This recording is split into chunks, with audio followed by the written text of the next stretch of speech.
ನಮಸ್ತೆ ಎಲ್ಲರಿಗೂ. ಸುಸಿಸ್ ಕಿಚನ್ಗೆ ಸ್ವಾಗತ. ನಾನಿವತ್ತು ಮಡಹಾಗಲಕಾಯಿ ಸಾಂಬಾರ್ ಮಾಡ್ತಾ ಇದ್ದೀನಿ. ನಮ್ಮ ಲ್ಯಾಂಗ್ವೇಜ್ ಅಲ್ಲಿ ಹೇಳೋದಾದ್ರೆ ಪಾವಕ್ಕೆ ಕರಿ ಮಾಡ್ತಾ ಇದ್ದೀನಿ. ಹೇಗ್ ಮಾಡೋದು ನೋಡೋಣ ಬನ್ನಿ.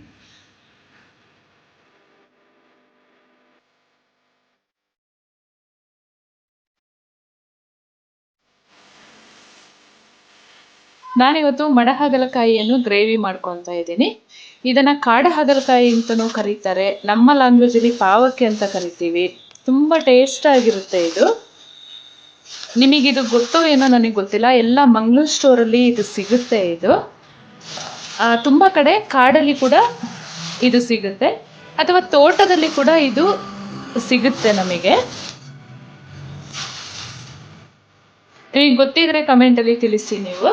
ನಾನು ಇದನ್ನು ಹೇಗೆ ಸಾರು ಮಾಡೋದು ಅಥವಾ ಗ್ರೇವಿ ಟೈಪ್ ಮಾಡ್ತಾ ಇದ್ದೀನಿ ಇವತ್ತು ನಾನು. ಹೇಗೆ ಮಾಡೋದು ನೋಡೋಣ. ಇದನ್ನು ಚೆನ್ನಾಗಿ ತೊಳ್ಕೊಳ್ಳೋಣ.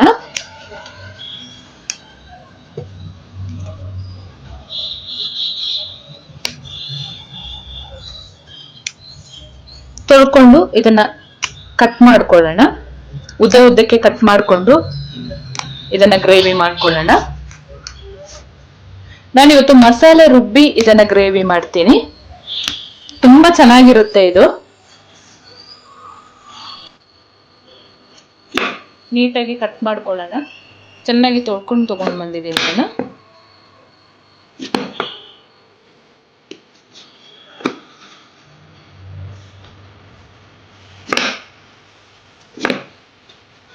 ಒಂದು ಹಾಗಲಕಾಯಿನ ನಾನು 6 ಪೀಸ್ ಮಾಡ್ಕೊಳ್ತಾ ಇದ್ದೀನಿ. ಇದು ಸ್ವಲ್ಪ ದಪ್ಪ ದಪ್ಪ ಇರೋದ್ರಿಂದ 6 ಪೀಸ್ ಮಾಡ್ಕೋಬಹುದು.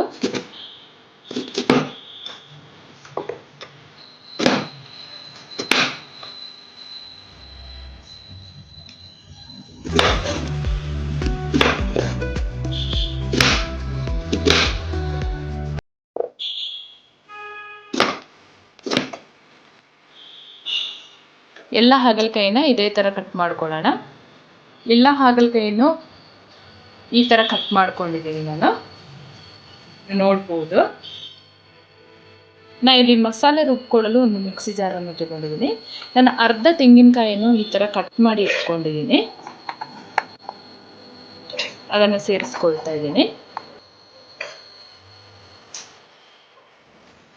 1 ಚಮಚ ಕೊತ್ತಂಬರಿ ಪೌಡರ್, 1 ಚಮಚ ಜೀರಿಗೆ, 1 ಗೆಡ್ಡೆ ಬೆಳ್ಳುಳ್ಳಿ, ಚಕ್ಕೆ, ಲವಂಗ, 1 ಏಲಕ್ಕಿಕಾಯಿಯನ್ನು ಹಾಕಿ ರುಬ್ಕೊಳ್ತಾ ಇದ್ದೀನಿ. ಎಲ್ಲವನ್ನು ಹಾಕಿ ನೈಸಾಗಿ ರುಬ್ಕೊಳ್ಳೋಣ. ಈ ಥರ ಮಸಾಲೆಯನ್ನು ನೈಸಾಗಿ ರುಬ್ಕೊಂಡಿದ್ದೀನಿ. ಮಸಾಲೆ ಸ್ವಲ್ಪ ಗಟ್ಟಿಯಾಗಿ ಇರಲಿ, ಜಾಸ್ತಿ ನೀರು ಮಾಡ್ಕೋಬೇಡಿ. ಇವಾಗ ಮಡಹಾಗಲಕಾಯಿಯನ್ನು ಒಗ್ಗರಣೆ ಮಾಡ್ಕೊಳ್ಳೋಣ. ಮಡಹಾಗಲಕಾಯಿಯನ್ನು ಗ್ರೇವಿ ಮಾಡ್ಕೊಳ್ಳಲು ಒಂದು ಪಾತ್ರೆ ಇಟ್ಕೊಂಡಿದ್ದೀನಿ ಬಿಸಿಗೆ. ಬಾಣಲೆಗೆ 3 ಚಮಚ ಅಡಿಗೆ ಎಣ್ಣೆಯನ್ನು ಹಾಕೊಂಡಿದ್ದೀನಿ. ಎಣ್ಣೆ ಬಿಸಿ ಆಗಿದೆ. ಸಾಸಿವೆಯನ್ನು ಹಾಕೊಳ್ತಾ ಇದ್ದೀನಿ.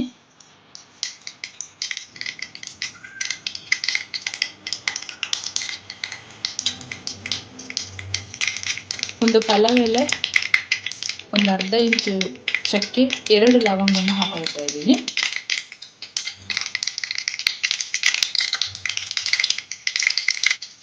ಒಂದು ಈರುಳ್ಳಿಯನ್ನು ಉದ್ದ ಕಟ್ ಮಾಡಿ ಇಟ್ಕೊಂಡಿದ್ದೀನಿ. ಅದನ್ನು ಕೂಡ ಸೇರಿಸಿ ಫ್ರೈ ಮಾಡ್ಕೊಳ್ಳೋಣ. ಚೆನ್ನಾಗಿ ಬ್ರೌನ್ ಕಲರ್ ಬರೋ ಹಾಗೆ ಫ್ರೈ ಮಾಡ್ಕೊಳ್ಳೋಣ. ಈರುಳ್ಳಿ ಫ್ರೈ ಆಗಿದೆ. ಸ್ವಲ್ಪ ಕರ್ಬೇವು ಸೊಪ್ಪನ್ನು ಹಾಕೊಂಡು ಫ್ರೈ ಮಾಡ್ಕೊಳ್ತಾ ಇದ್ದೀನಿ.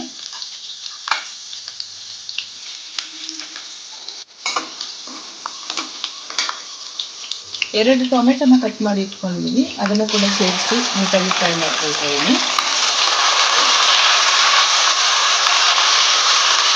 ಟೊಮೆಟೊ ಚೆನ್ನಾಗಿ ಫ್ರೈ ಆಗಬೇಕು. ಟೊಮೆಟೊ ನೀಟಾಗಿ ಫ್ರೈ ಆಗಿದೆ. ಈ ಸಮಯದಲ್ಲಿ ನಾನು ಶುಂಠಿ ಬೆಳ್ಳುಳ್ಳಿ ಪೇಸ್ಟನ್ನು ಹಾಕ್ಕೊಂಡು 1 ನಿಮಿಷ ಫ್ರೈ ಮಾಡ್ಕೊಳ್ತೀನಿ.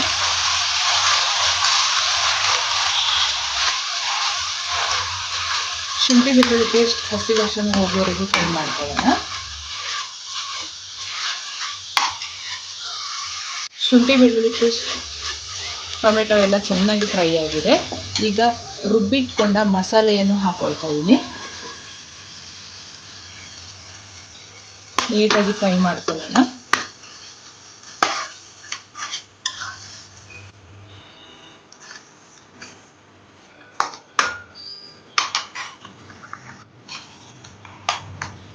ಮಸಾಲೆ ಚೆನ್ನಾಗಿ ಫ್ರೈ ಆಗಿದೆ.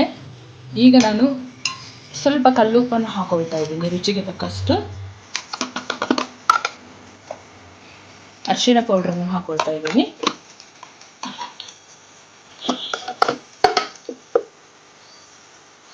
ಚಿಲ್ಲಿ ಪೌಡ್ರನ್ನು ಹಾಕೊಳ್ತಾ ಇದ್ದೀನಿ.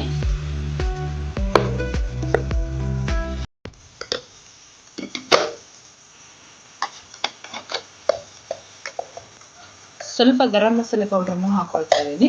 ನೀಟಾಗಿ ಫ್ರೈ ಮಾಡ್ಕೊಳ್ಳೋಣ.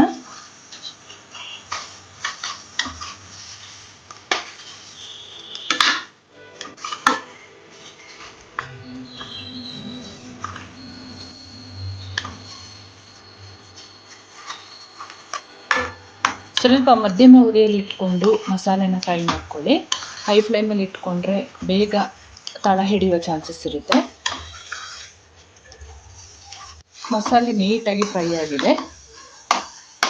ಇವಾಗ ಮಡಹಾಗಲಕಾಯಿಯನ್ನು ಸೇರಿಸ್ಕೊಳ್ಳೋಣ.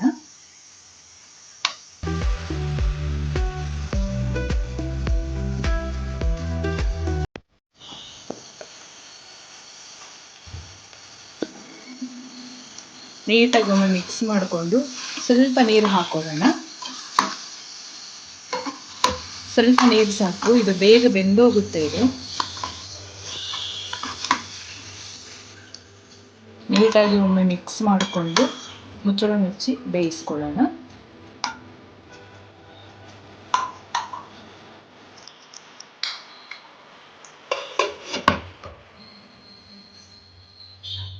ಒಂದು 10 ನಿಮಿಷ ಬೇಯಿಸ್ಕೊಂಡ್ರೆ ಸಾಕು. ಫೈನಲ್ ಆಗಿ ಮಡಹಾಗಲಕಾಯಿ ಗ್ರೇವಿ ರೆಡಿಯಾಗಿದೆ. ಸ್ಟವ್ ಆಫ್ ಮಾಡಿಕೊಂಡು ಸರ್ವ್ ಮಾಡ್ಕೊಳ್ಳೋಣ. ಫೈನಲ್ ಆಗಿ ಮಡಹಾಗಲಕಾಯಿ ಸಾರನ್ನು ಸರ್ವ್ ಮಾಡ್ಕೊಳ್ತಾ ಇದ್ದೀನಿ.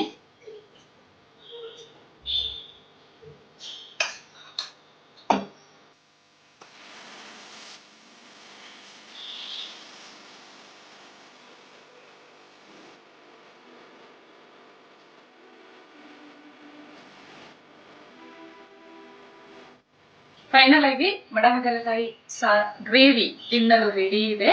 ನೀವು ನಿಮ್ಮ ಮನೇಲಿ ಒಂದ್ಸರಿ ಟ್ರೈ ಮಾಡಿ. ಇದು ಮಂಗಳೂರು ಸ್ಟೋರಲ್ಲೆಲ್ಲ ಸಿಗುತ್ತೆ, ನಿಮಗೆ ಒಂದ್ಸರಿ ಸರ್ಚ್ ಮಾಡಿ. ಹಾಗೆಯೇ ಈ ರೆಸಿಪಿ ಇಷ್ಟ ಆದಲ್ಲಿ ಒಂದು ಲೈಕ್ ಮಾಡಿ, ನಿಮ್ಮ ಫ್ರೆಂಡ್ಸ್ ಅಂಡ್ ಫ್ಯಾಮಿಲಿ ಜೊತೆ ಶೇರ್ ಮಾಡ್ಕೊಳ್ಳಿ. ಹಾಗೆ ನಮ್ಮ ಚಾನಲ್ನ ಯಾರೆಲ್ಲ ಸಬ್ಸ್ಕ್ರೈಬ್ ಮಾಡಿಲ್ಲ ಪ್ಲೀಸ್ ಸಬ್ಸ್ಕ್ರೈಬ್ ಮಾಡ್ಕೊಳ್ಳಿ. ಪಕ್ಕದಲ್ಲಿರುವ ಬೆಲ್ ಬಟನ್ ಕ್ಲಿಕ್ ಮಾಡ್ಕೊಳ್ಳಿ. ನಾನು ಯಾವುದೇ ವಿಡಿಯೋ ಹಾಕಿದ್ರು ನಿಮಗೆ ಫಸ್ಟ್ ನೋಟಿಫಿಕೇಶನ್ ಬರುತ್ತೆ. ಮುಂದೆ ಹೊಸ ವಿಡಿಯೋದೊಂದಿಗೆ ಸಿಗ್ತೇನೆ. Thank you.